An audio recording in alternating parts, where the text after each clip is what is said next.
Many times people come here and they ask, what is there actually to see when you go diving with Bad Lads? And what I'm going to do is I talk about most of the dive sites that we visit here fairly regularly. And the first dive site we have here is Giant Clams, and it's only 5 minutes away from where we are right here in the dive shop. Before you know it, you're on the boat, you're getting your equipment ready, and you're there ready to get in the water.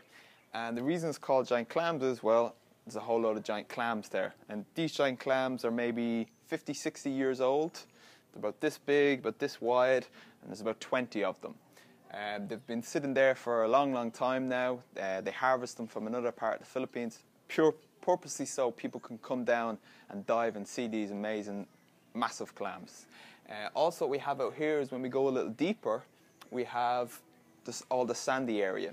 And the sandy area has where we find the seahorse, the flamboyant cuttlefish, the mimic octopus, and these are some of the coolest, most amazing things you can see under the water. Even though they're this small, if you're lucky to find them, they're absolutely amazing.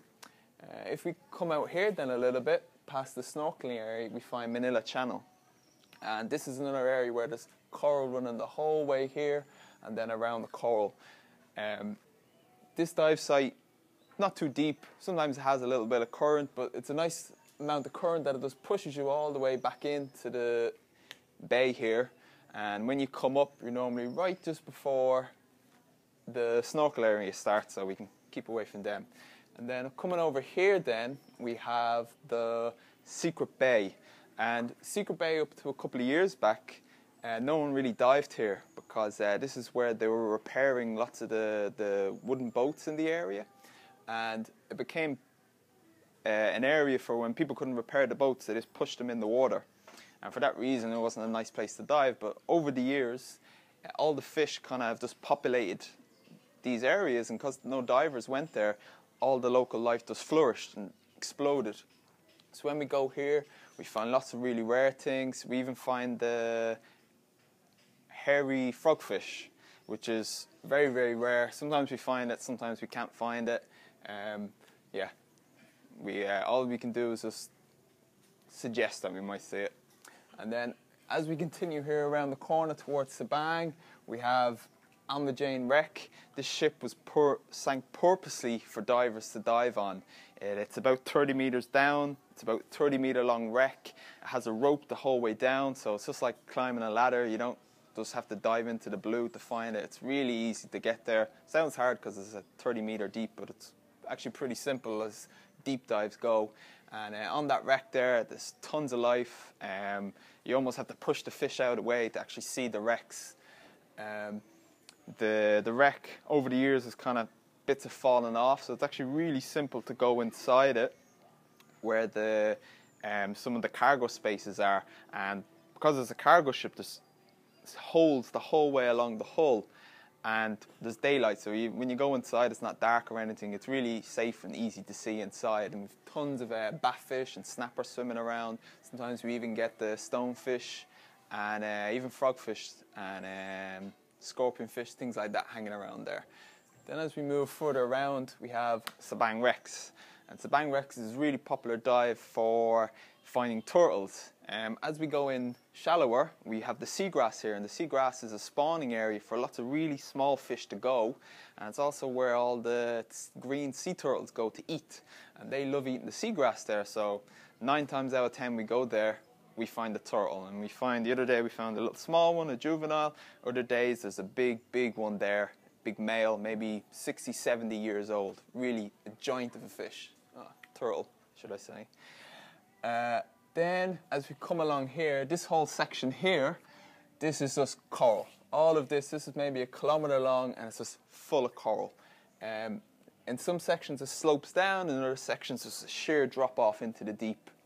There's 1 or 2 wrecks along the way. They've been all done on purpose. Don't worry, your dive boat isn't going to crash.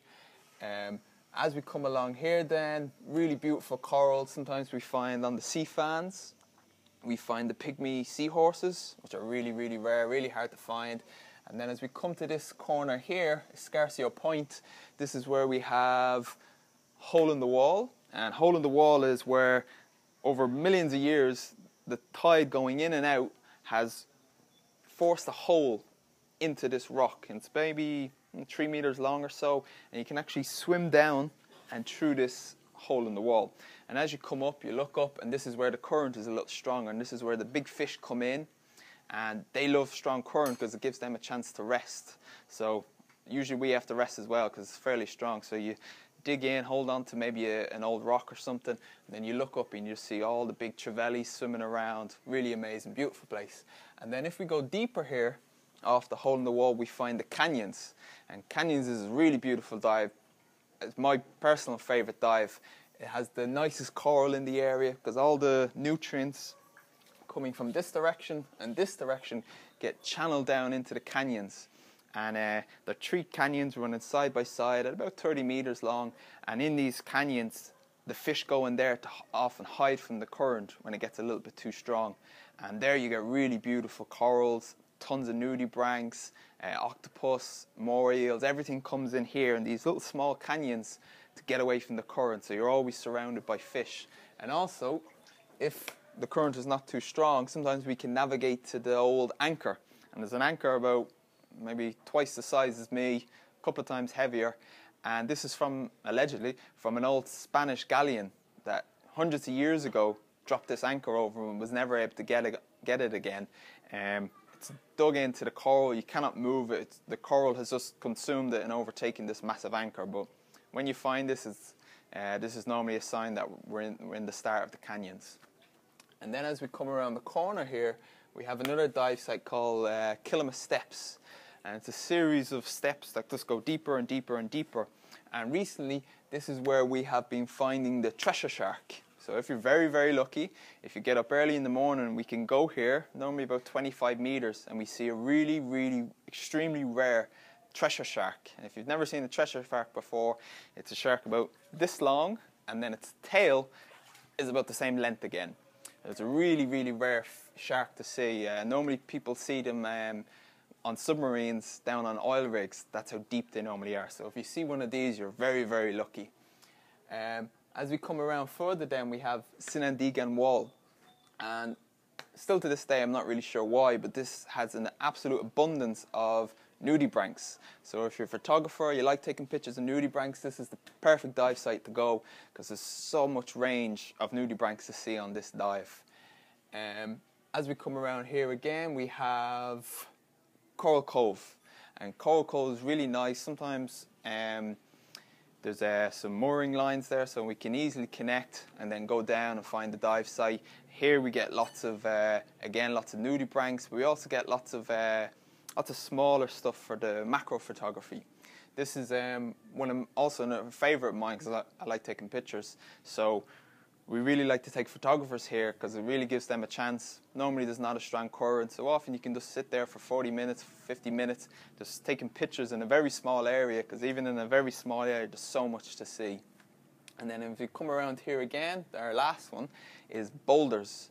Boulders is, like the name says, it's huge boulders just sitting all on top of each other, and this gives lots of space for all the fish to hide in. So often you look down under these boulders and you see lots of fish hiding inside, lots of scorpion fish, frogfish, things like that.